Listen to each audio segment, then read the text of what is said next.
You're listening to the Rum Ration, a podcast about the people, places, and battles that shaped military history. I'm Colin. And I'm Rejoy. And guess where we're going today, Colin? A place where you've been, I believe. Twice. Twice, in fact. But first, we're traveling back in time.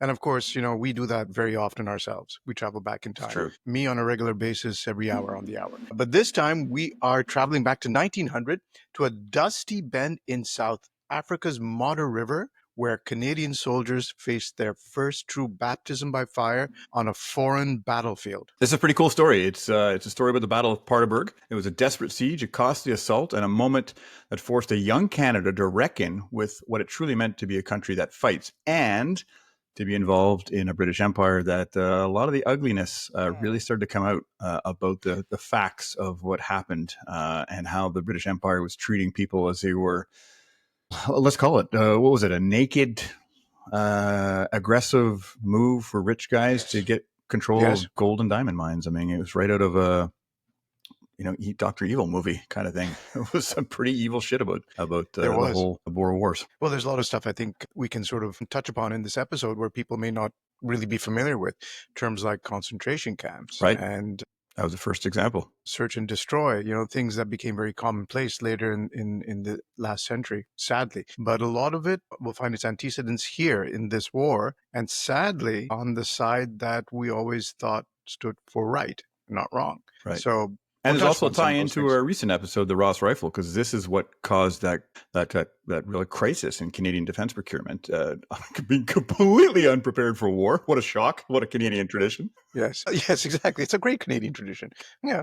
Well, go back and listen to our episode on the Ross rifle if you got any interest in that. It was pretty cool one. I think that was our top rated episode so far. That was our top rated episode. That's right, and it was very interesting, and we found a lot of good information on that. I think you'll enjoy. So why don't we start with exploring why Canada went to war? So this was officially known as the Second Anglo-Boer War, which began in October 1899, and it was driven by long-standing tensions between the British Empire and two Dutch-speaking republics in South Africa. And these two republics were called, the first one, the Transvaal, and the second, the Orange Free State. That's right, and it was a war over control.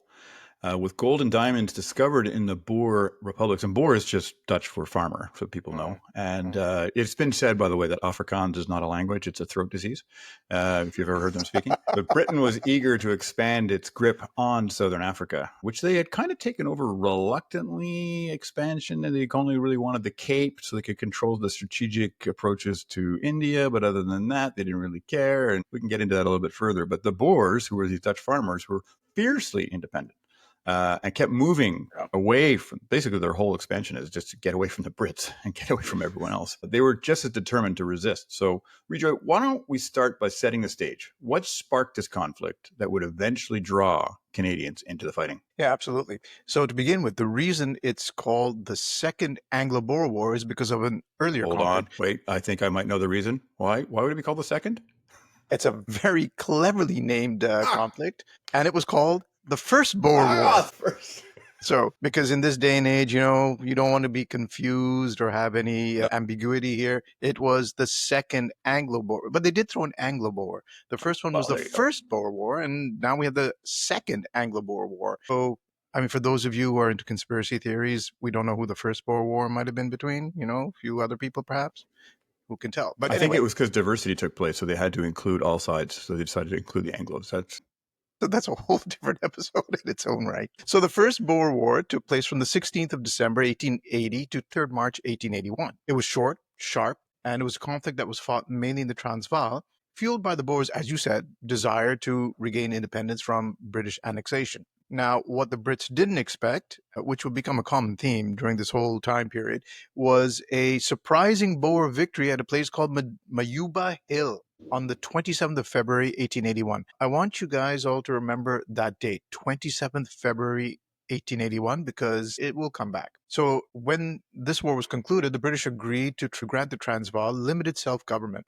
But like you said earlier, Colin, gold and diamonds, they were there in the Boer republics, and all of a sudden the Brits started thinking, maybe we shouldn't have let that go so easily. I mean, diamonds are a girl's best friend, but apparently they're an imperialist, expansionist best friend as well, right? But your intro there, you're talking about like tensions they've been building for years. Like I kind of alluded to how the Boers kept trying to get away from the Brits, but Right. this was driven by Britain's desire. Finally, they decided to wanted to control all of South Africa, and they really wanted to get a hold of the mineral wealth. And the Boers Republic, they were very determined to keep that away, and they wanted to stay independent. They didn't really care so much about the mineral wealth. They just wanted to be left alone to do their farming Yeah, and they were to farmers, as you said. yeah, and to control the Xhosa and the Zulu and Yeah, have yeah, their own fights with yeah, that. Let's not forget yeah. them Yes, who were there. that's right. But when the Boers refused to grant political rights to British settlers and they rejected growing imperial pressure from Britain, war became inevitable. And this wasn't the first one. You alluded to the one in the 1880s, but there have been fights in the 1840s, there have been fights in the 1850s, and it got back and forth. And then the Boers would move on, and then the Brits would say, oh, look at that, some more territory someone's opened up. And so it went a little. But the spark for this one came when the Transvaal, one of the republics that Rejoy had mentioned, issued an ultimatum demanding that British troops withdraw from their borders. The audacity. Surprisingly, Britain refused, and the Boers struck first in October 1899, launching a war that would draw in thousands from across the empire, including a small, untested force from Canada. Again, that seems to be a running theme with us, isn't it? Small, untested forces. Woefully underprepared. Woefully underprepared. Did you bring the rifle? Who's got the rifle? Did the bolt fall out?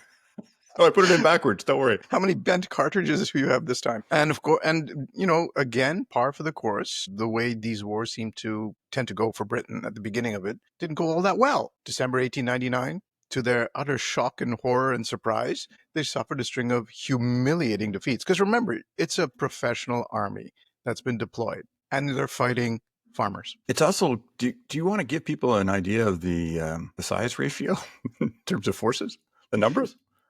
So there was quite a disparity, if to put it mildly. Put it mildly. So we're talking. Well, the Brits at the end, by the end of this whole thing, had deployed upwards of 500,000 troops. I think that's even more than the American army deployed in Vietnam. Potentially, yeah, or close enough, right? Yeah. 500,000, and that includes infantry, cavalry, artillery. The Royal Navy was steaming around the place, bombarding, battlefields and things as well. And how many did the Boers come up with? 80,000. So fair fight. 80,000 on their small ponies, very hardy ponies, by the way, could stand up to a lot of abuse, and good fighters, the ponies as well. So there you go, 500,000 compared to 80,000. It is ridiculous. So it was a cakewalk for the Brits, right? Yes, absolutely. And at least that's what they expected. And then they crossed the border and went in. And that 1 week, that first opening week of battle became known as Black Week. This Black Week, Black Month, Black Day, that comes up a lot. Again, one of the beginnings was right here, Black Week. The string of humiliating defeats. Stormberg, Magersfontein, Colenso, where they couldn't even get across a river. It all added to the woes of the British Army. And of course, people were wondering, what the hell is going on? Well, the British Army's outdated tactics at the time, such as marching lines of infantry into entrenched rifle fire, that was part of the problem. So wait a minute. You're telling me that's not a good thing? No, apparently not. I mean, hey, it worked for Napoleon for so long. So true. Why wouldn't it work now? Well, it wasn't really rifle fire at the time. It was musket fire. Semantics. So here, outdated tactics met a modern reality. And the empire, as it turned out, was not invincible. I think this is time to cue some of that Star Wars music. So... But yeah, it wasn't a good scene. Wasn't a good scene. And of course, as a prelude to what we would see in subsequent First World War, Second World War, and other times, in Canada, the question of whether to support Britain in their ambitions was quite divisive. Anglo-Canadians were generally enthusiastic, but French Canadians, Indigenous leaders, and certain others viewed the war as just simply as imperial overreach. And Prime Minister Wilfrid Laurier, who was under considerable pressure, authorized the recruitment of a 1,000-man volunteer force. Force. Indeed. I'll say it again, volunteer force. Why a volunteer force? Oh, because we had no army, really. Yes. Sounds the French Canadians also were wondering why. Exactly. What has this got to do with Why do we care about some farmland, potentially has diamond mines in it, which was quieted down, of course. Yes. In South Africa. And they don't speak French, so who cares? So anyway, that volunteer force became the 2nd Special Service Battalion of the Royal Canadian Regiment of Infantry, what is today known as the Royal Canadian Regiment, the RCR. I think even at that time, sometimes they were referred to as the RCRI because infantry was included in the title in some cases. I have seen that. Now, this was the first time Canadian troops wearing Canadian uniforms, carrying Canadian colors, would fight together as a national unit overseas. They were not carrying Canadian rifles, thankfully for them at that time. They were not. No, then that caused a bit of an issue because there were no rifles for them at the first time. They had to get some. Apparently, having rifles to fight guys with rifles is a helpful thing. But well, we got the colors, we got the uniforms, got the uniforms, check. Packs. Anything missing? Don't think so. Okay, let's go. The RCR, we don't want to disparage them at all because they're very impressive. And the RCR at the time was made up of permanent force professionals and militia volunteers, many from units like who exist still today, the Queen's Own Rifles in Toronto. The battalion was placed under the command of Lieutenant Colonel William Otter, who was maybe not your favorite guy to invite to a party, a bit of a strict disciplinarian, but Canada's really his first professional soldier. And they arrived in South Africa on November 29th, 1999. And I just got to say, one of the things I admire about the RCR, you and I both served in the Army and we were both trained by RCR folks and worked with RCR folks. Yes. But the RCR, man, they are professional. They are serious. They take their culture, they take their history very seriously. They have one of probably the coolest sayings for professionalism I've ever seen in any military across the entire world, which is never pass a fault, which means if you see something that's incorrect, you need to, don't just sweep it under the rug. You need to fix it. You need to make sure you're involved and you have the leadership. And that is so important because that permeates from all ranks, from private all the way up to general. Never pass a fault. So I learned that back when I was a young officer being trained, same as you. And the other thing I really appreciated about their appreciation for their history was once, I think it was on phase 3, we're out and, 3 weeks we've been in the field for exercise after exercise after exercise, eating IMPs, those ration packs on hard rations, never seeing any fresh food. And then lo and behold, it was Paquino Day, where the RCR were commemorating the anniversary of when they had landed in Sicily and when they had fought at the Battle of Paquino. And the RCR staff had arranged for us to get hay boxes of spaghetti, and red wine was brought out, and garlic bread. I mean, that was like possibly the greatest day of my entire life at that point. Like, you'd been beaten the shit out of and completely exhausted, eating nothing but hard rations, and suddenly you're pulled over the line. And the whole time you think, is this a trap? Like, yeah, exactly. But the RCR do that wherever they are on Paquino Day, wherever they are, whatever they're doing. If they're in Afghanistan, if they're in Latvia, wherever they are, they will stop and they will celebrate and they eat spaghetti and they drink red wine to commemorate Paquino Day. So congratulations to the RCR. They had a huge impact on me in my life. And I just want to say a big thanks to all my RCR buddies and all the RCR staff who had to put up with training me over the years. I second that completely. A very proud regiment. We're not going to mention who my platoon commander was on phase 2, though. Perhaps not the best ambassador for the Yes. Well, there's some things that we'll just sort of gloss over a little bit, but the regiment itself and the many fine members of that regiment are a true credit to the Canadian military and your part. And Canada in general. And Canada in general, that's right. Very proud regiment. And as you rightly said, Colin, we don't want to poke fun or anything at them, although, we poke fun at everyone, but there's no disrespect meant at all. And this was a very tough battle for them, where they really showed what they were made of. So let's talk about the opening moves of the Battle of Paardeberg and set the stage where the Canadian troops saw real combat for the first time. So we're talking by February 1900, the British launched a major offensive, which was aimed towards capturing Pretoria, which was the capital of the Transvaal. That makes sense. I mean, this seemed to be one plan that actually made sense. From a strategic perspective, got it. Take the capital. Exactly. Execution, a whole different thing. One of the key Boer commanders, General Piet Cronje, was retreating with about 4,500 men when he was intercepted near a crossing near the Modder River at a place called Paardeberg, or Horse Hill in Afrikaans.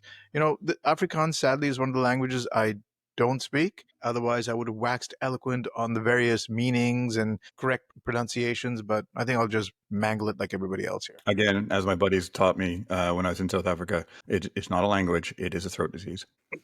But Cronje, he chose to dig in. He wasn't just going to give up. And so his men formed a fortified laager, which is a defensive circle of wagons. If you ever heard the expression circle of wagons, that's what a laager is. We still do it today with tanks and other armored vehicles. And they began entrenching along the riverbank. And the British surrounded him with a force of 15,000. So, fair fights, fair odds. As always, 4,500 3 or 4 to 1. against 15,000. Do we have the 3-1 odds to attack? But don't worry, even with such overwhelming odds, the Brits still figured a way to kind of fuck us up. So, under the command of Lieutenant General Horatio Kitchener, who I think people might know who that is if you think about a guy in a big mustache pointing at you on a recruiting poster. And I'm sure we'll come back to him in future episodes because he played a major role in preparing Britain for the harsh realities of the First World War. But what did they do there, Rejoy? Yes, indeed. But for Kitchener, I think we can do a whole episode on Kitchener himself as well. Oh, easily. Yeah. And I think Probably do a whole episode on the conspiracy theories about the sinking of the liner that he was on. Oh, yes. Yeah, that's right. That's right. Yeah. But we're time traveling again here, Colin. We're jumping far ahead in time. Focus. I think Horatio was his middle name, wasn't it? It was Herbert Horatio Kitchener, plus a few other names that they used to throw in those days, I think. But yeah. Horatio, no doubt named after Nelson. Yes. Using the same tactics as well. Full frontal. Drawing, full frontal attack. Man the guns. So I'm thinking, maybe it was here that he started to form an idea of what modern warfare entailed. The first, because he knew the realities of what was coming when the First World War broke out, which many people didn't at the time. Mm-hmm. So, because despite the lessons of Black Week, though, Kitchener still ordered frontal assaults on the Boer positions. So obviously at this point, he had not learned, but maybe getting some sort of an idea. On Sunday, February 18th, he sent his men straight into prepared rifle pits with no cover, no element of surprise. And guess who were chosen to lead the charge? As always, the Canadians. Of course. A precursor of things to come, perhaps, 15 years or so down the line. Yeah, I've got a shitty job to do. Let's send in the Canadians, see what they can do. Yeah, because I think it's also important rifles to first. think. We've talked about the rifles. It's just important for people to understand how tactics had evolved and changed, and how weaponry had evolved and changed in the prior 20, 30 years. In that they'd gone from muskets, which was a ball that would relatively slow moving. Still, you wouldn't want to get hit by it. It took a long time to reload, upwards of a minute. Sometimes to reload and only be able to fire maybe effectively 50 meters as an aim shot. To rifles, what the Boers were using were these Mausers, German designed and built Mauser rifles, high powered rifles where they could sit back and hit over a mile away, highly accurate because they had rifled barrels, and they could fire multiple rounds per minute. So it was a very, very, very different approach from what a lot of these British officers, especially the senior officers, have been brought up training and thinking. So we'll get back to Bloody Sunday here. Pardon me? Sorry, with muskets, it's you frozen. You froze for a sec right there. Oh, but you're back.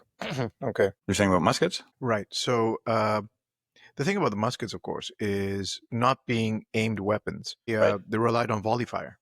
Right. And so you'd line up your guys and shoot in volleys, and you're relying on volume of fire to inflict casualties. Whereas now you moved in the age of rifled weapons, where you don't need that anymore, and each man is a sniper in a sense, and picks his target and takes them out. And this brings us, as you were saying, to Bloody Sunday, when the attack went in, which is not a U2 song or anything to do with Northern Ireland, but it was a day that saw Canada enter the war in blood and fire. The RCR had marched 24 miles, holy shit, that's like almost 40 kilometers, overnight to reach the battlefield. When they arrived, they had to cross the flooded Modder River with water, as one soldier recalled, up to our chins. Now, is it up to your chin or up to my chin? I mean, it's just proportionally here. It just makes a difference. But they had to cling to over my head. Yeah. Their big safety equipment that they had, the engineers didn't have rafts or anything for them. They managed to string a rope. So they had a single rope that stretched across the current. And it was here that the Canadians were tasked with making a night assault on the Boer positions. It was to be a bold, direct attack, crossing open ground under the cover of darkness with an aim to overrun Crognier's line before sunrise. How many times have we heard that before? Bold, unprecedented all attack. over before dawn. Yes, and many times it is, but not the way people imagine. So in the early hours of February 18th, the RCR began their advance. It was chaotic from the beginning. Communication was poor, the terrain was exposed, and the Boers were well dug in with Mauser rifles, as you had mentioned earlier, Colin, trained on the approaches. The Canadians advanced over 800 yards of open ground. No trenches, no artillery support, Just Boer rifle fire, precise and deadly from well-concealed positions. Bullets tore through the grass and dirt. Private R.J. Thompson describes it for us. Bullets hissing overhead and striking the earth around us like angry bees. I could scarcely believe I was still alive at dawn. So I think it's important to note here as well that the Boers were superb marksmen, almost every single one of them. Because most Boer men, as again Colin mentioned earlier, were farmers, and they grew up in rural or frontier settings where hunting was a daily necessity. It wasn't an activity like for British aristocrats. They hunted to survive and to eat. So from a young age, they learned to shoot game accurately, patiently, and often at long distances. And they also learned to ride. I mean, they were natural horsemen as well. So they could hit and run very quickly, much like dragoons. So they had a lot of advantages that just came naturally to them. And precise shooting was part of survival, not sport. Yeah, absolutely. I mean, if you're trying to picture what the Transvaal looks like, think of the prairies. It's wide open air, so they're shooting at long ranges. They're used to shooting game, as you said, elusive game that's bouncing around and moving from your average springbok doesn't want to get shot either, so he's trying to take evasive action. So these guys had been brought up on that since they were kids. So this was mother milk. And so the RCR are crossing a river, going up a hill into the face of thousands of well-trained, as you put it, essentially each one being a sniper firing down at them. And the RCR had no support in terms of mortars, in terms of artillery, in terms of machine guns, which did exist but weren't being employed at this time. So it was not great. So the Canadians, they had to advance. The RCR advanced through smoke, dust, and some scattered gunfire. They encountered not just the enemy, but confusion within their own ranks because it's a night assault. Units became separated, with men crying out in the darkness, and orders, surprisingly, unclear. By dawn, the assault had failed. The Canadians were forced to fall back, and there was 18 Canadians dead and 60 more wounded in just a few hours. For soldiers who'd never seen combat before, it was a brutal awakening. So they had hiked or marched in close to 40 kilometers, crossed a river, gone uphill in the dark, confusion, dust, no one knows what's going on. Good Lord, talk about a baptism by fire. Yeah, absolutely. And again, for those of you guys who are going on training and bitching and moaning about those hard marches and overnight, no sleep, and then going straight into attack, there's a reason why.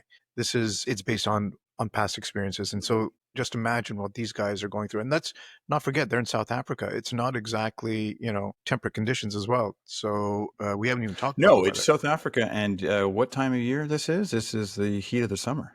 Correct. They're the opposite of us. Yeah. February is basically our July. That's right. So that might have been one of the reasons that they also thought about doing a night attack, so give the troops a little bit of a respite from the heat. We were talking. You were talking about the soldiers and what a brutal awakening it was for them, Colin. So among them were Private John Andrew Donegan and Private William Thomas Mannion, and they were second cousins from the RCR. Donegan was shot through the heart, dying instantly. That day will come to be known as Bloody Sunday.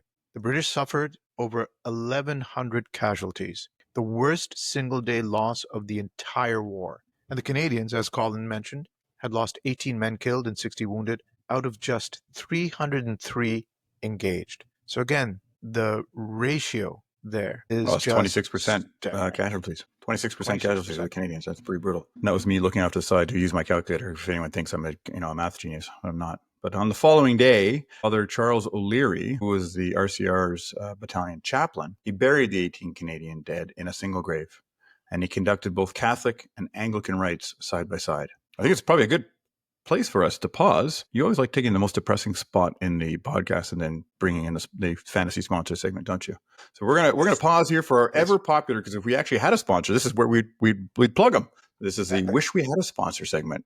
That's right. I find it's always a good time when your deepest, darkest moments to reach for that rum ration. And I could certainly use a drink after that little segment. Mm-hmm. And on that note, this episode of the Rum Ration is sadly not brought to you by Boer War brandy. Yes, distilled in cracked wagon barrels, aged under the South African sun, and guaranteed to pair well with trench foot and a vague sense of imperial guilt. And every bottle comes with a complimentary handful of cartridge brass and a slightly judgmental letter from Lord Kitchener. Boer War brandy, because if you're going to question the meaning of empire, you might as well do it with a drink in hand. Absolutely. Available wherever field hospitals and moral ambiguity are sold. So I almost spat my coffee out yesterday when I was reading that part. I was going over the script. Ken was like, what's so funny? I tried to explain the whole background, the moral ambiguity, but I thought that was hilarious. But thank you for that one. If only we could actually get our hands on some Boer War brandy. That might be That'd be all right. interesting. If there You really go with was your such a Ross thing. Rifle Rye. Yeah, exactly. So now we come to the siege and the final assault, because the battle continued, and it continued over the next 10 days. The British forces, now including British regulars, Australians, and other colonial troops, dug in around Cronje's lager. They launched daily artillery barrages, probing attacks, and trench advances. So it looks like they had learned something from that first disastrous day. They brought in artillery, and it became more of an empire battle because other colonial troops and were they decided not to involved. just do another frontal, right? Actually, Exactly. and change the tactics slightly. And this is where the Canadians Always come in helps. and played a central role in the siege. They worked tirelessly under fire, digging forward trenches, and this is really important because it's going to play a key part in terms of how they're going to succeed. Because they dug these forward trenches and they endured sniper attacks and artillery. The fighting took place under searing heat by day. As we pointed out, this is a summer in South Africa, and bitterly cold by night. Because it's desert essentially, and the smell of gunpowder, smoke, and death became inescapable. And here's what Private William Allen, writing after the battle, had to say, quote, "The stench of death hangs heavy in the trenches. We buried them by moonlight. Some hours, some Boers. No man should have to do this twice." End quote. Yeah, really, the words hit home, don't they? In these sort of situations, they always seem to do that. Now, we've been talking a lot about the disastrous British Canadian assaults on the Boer position, but let's not think that the Boers themselves were getting off lightly, because they weren't. In fact, they were suffering terribly. Water was scarce, horses and oxen died in the heat, food supplies dwindled, disease spread. Still, Cronje refused to surrender, even as morale collapsed around him. The fighting was fierce, but also deeply personal. The Canadians, many of them farmers and tradesmen themselves, found themselves face to face with a kind of war that leaves no illusions. Another soldier wrote home, "They say we came here for queen and country, but I wonder if it was all for nothing when you see children starving and farms in flames." I think here we can sort of touch upon something you had mentioned, we talked about earlier, and you had mentioned how there are other aspects to this war, and one of them is using farm burning as a tactic, which Kitchener introduced. Right? Yeah, so the farm burning was, and this I think the Canadians were kind of horrified by as well, but it was an unfortunate byproduct of the strategy, was to basically cut off the Boers from any support that they would get in terms of food and any kind of resupply from the local population by depopulating the territory and pushing those people, those families, the children and the women and the elderly and the infirm, into concentration camps. Yes, you heard that right. That's where the first use of the term concentration came. It was by the British concentrating all the Afrikaans families and then burning the farms. So they'd come up, the British or Canadian troops would show up at your farm, round you up, and get you to gather your belongings quickly, and then drag you off to a concentration camp and then burn your farm down after you departed. So not great. Vaguely similar to certain tactics played by another major European power, say in the 1940s, which the Brits certainly never liked being reminded of the parallels, because it's different when we're doing it as opposed to the bad guys. So it was not cool. Not cool at all. Not a proud moment. I mentioned that at the beginning. Very bad look for the Empire. And these were part of Kitchener's strategy. Let's be clear. Yes. It wasn't a one-off. It wasn't a rogue soldier going off and doing this, some rogue commander trying to do something on his own. It was part of the actual strategy laid out by Kitchener. And again, like we had alluded to earlier on, there are tactics and strategies that were employed during this war, which were repeated throughout the century. As you pointed out, in the 40s by the Nazis, there were elements of it in Vietnam. Of depopulating villages and cutting off the support, trying to fight the Viet Cong in that way. So all these lessons were learned, or maybe lessons is the wrong word, but maybe all these tactics had a grounding in this war. This is where they were learning. And to be fair to Kitchener, he didn't invent this. It's as old as time. Like the concentration camp is one thing with barbed wire and all that kind of stuff, but that's just using modern techniques. If you look back at the chevauchée in the Middle Ages, right? I mean, it's the same sort of thing. Yes. It's just they didn't bother removing the people, though. No, they just burn it all. Or not even kill them all. There's no food left. Have fun. Bye. Yeah, the 30 Years' War. We're drifting. We are drifting. Yeah. So why don't you tell us more about the night of February 20? Yeah, that was the night that Lieutenant Colonel Otter's Canadians, the RCR, with the help of the Royal Engineers, they crept forward once again. And this time, remember I mentioned the trench digging, how important it is. And we all hate digging trenches in peacetime. But this time they dug new trenches and they got within 65 yards from the Boer line. Now, to translate that in a metric, it's about 65 meters. Pretty damn close. Pretty damn close. And at dawn on February 27th, Canadian rifles were aimed directly into the Boer position. Surrounded, exhausted, and staring down what would be a slaughter, General Cronje finally surrendered. Over 4,000 Boer fighters laid down their arms, nearly 10% of the entire Boer army. The date was symbolic. Remember, I asked you to remember that date because February 27th was the anniversary of Mayuba Hill, a Boer victory over the British in the First Boer War. And so this time, the British had their revenge. And during the course of the battle, from February 18th to 27th, the RCR had lost 34 men killed and 92 wounded, one of the highest proportional casualty rates of any Imperial unit at Paardeberg. The Paardeberg was hailed as the first major British victory of the war and the first Canadian battlefield victory overseas. The reaction was immediate. Field Marshal Lord Roberts declared, "Now stands for bravery, dash, and courage." Yeah. And Major Cool. General Horace Smith Dorian, who became a celebrated commander in the First World War, called them no finer or more gallant troops in all the world. Pretty damn good. Pretty damn good. Prime Minister Laurier, perhaps speaking more from pride than politics, said, quote, "A new power has arisen in the West," end quote. I think he also said that the 20th century was going to be Canada's. He was a pretty optimistic guy. He was a very optimistic. That's why he was on the $5 bill, There you go. But they didn't give him the $10 bill. There's a reason why. Oh, there you are. So from 1901 to 1914, Paardeberg Day was celebrated every February 27th across Canada. It was Canada's first national day of military remembrance, long before Vimy and before Remembrance Day on November 11th. Yeah, I think that's really important to highlight. Is like if First World War hadn't happened, would we still be having essentially Remembrance Day ceremonies on the 27th of February? Like it's how events just kind of overtake things. So yeah, the Battle of Paardeberg had been brutal, been costly, and deeply consequential. For Canada, it marked the beginning of a new military identity, one built not on ceremony, but on sacrifice. That's right. That's right. Many of the Canadian dead from Paardeberg, Rejoy mentioned Donegan and Mannion and the cousins and others, were buried in a mass grave at, I'm not going to be able to pronounce that, Van Duijendrift, Garden of Remembrance. God, I've been to South Africa twice and I can't pronounce it. Whoa, well done. Well done. Not far from the battlefield. You made it sound like a beer. But their names, you're going to tell us about their names, right? Yeah, their names are inscribed there. And others are remembered of the memorials of units like the Queen's Own Rifles, for example, who also lost men during the campaign. They are not forgotten. And here's a final reflection from Sergeant Arthur Richardson, who would later receive the Victoria Cross. Quote, "I don't remember fear, just a mad sort of focus." Quote. Yeah. That's quite an interesting way to remember it, for sure. So today, Paardeberg is not widely remembered. In fact, I think saying that it's not widely remembered is being optimistic. I don't think it's very well known at all. And I do have to admit, trying to find information on the battle and the RCR and Canadian troops' roles in the battle was not easy. I think before it might have been so, but it's so far back in time that people have generally forgotten. There are no major national commemorations. It doesn't appear in school curriculums. It does in the Quebec curriculum. Does it? Oh, yeah, okay. Yeah. Passing mention, just to talk about how bad imperialism is in English. Anglos are bad. So it's just very convenient. But, if any of you out there do know whether the battle is mentioned in any educational institutions, drop us a line, let us know, because that would be great. The battle itself, though, it did mark a turning point.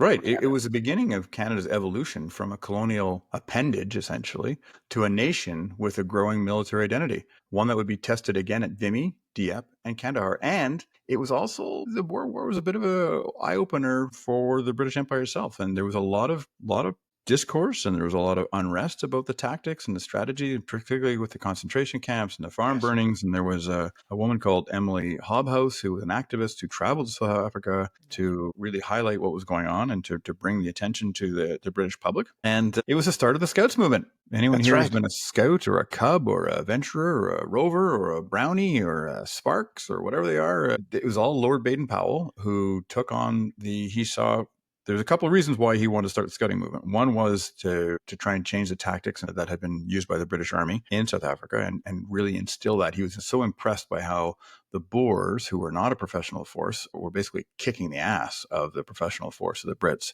because of their use of camouflage, their use of being able to use firearms, their physical fitness. And so that's what Lord Baden-Powell put into place. And it continues on to today. Obviously, it's not pure paramilitary, but it was a huge force afterwards. All started because of South Africa. Yeah, that's right. I mean, I think it was the Siege of Kimberley, wasn't it? Yes, I think I so. could be mistaken, though. If I am, please He correct me on was that. captured, I think, wasn't he? I Was think he? he was captured, and he Hmm. was the one who was. He was. Oh, I might have the story wrong, but I think it was. He was doing drawings of the position that where he was being held, but he was camouflaging them in a drawing of a butterfly. So he was making drawing of a butterfly and butterfly wings, and he would be putting in defensive positions so they could check to see what he's drawing. Oh, it's a butterfly. Always take your art courses seriously, folks. That's Absolutely. the lesson there. And there were many big personalities that came out of the war. Sir Redvers Buller is Mm-hmm. is a British general whose name still rings throughout his history for military historian enthusiasts.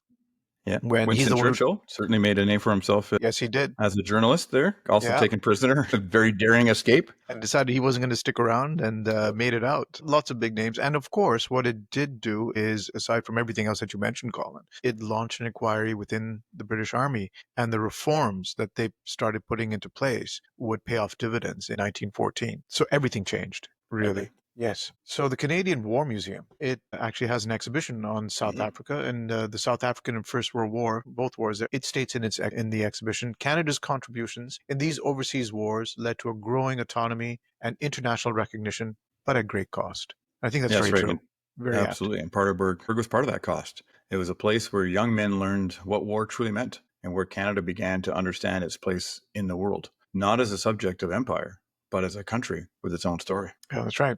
Well, thank you everyone for listening to the Rum Ration. And if you'd like to learn more about Paardeberg, there are some books that are still available on Amazon. We recommend Carmen Miller's Painting the Map Red and Brian Reed's Our Little Army in the Field. Both offer powerful accounts of this turning point in Canadian military history. And as I said, they're available on Amazon. And we'll be back soon with more stories from the margins and the front lines of history. If you enjoyed this episode, please don't forget to like us on YouTube, Apple, Spotify, wherever you get your podcasts. When you click like and subscribe, it really helps us out. It gets us to in that evil battle with the algorithms that we don't have much control with. It helps us a lot. So please like and subscribe. And until then, take care. Remember the names behind the numbers and Cheers cheers to to history. history.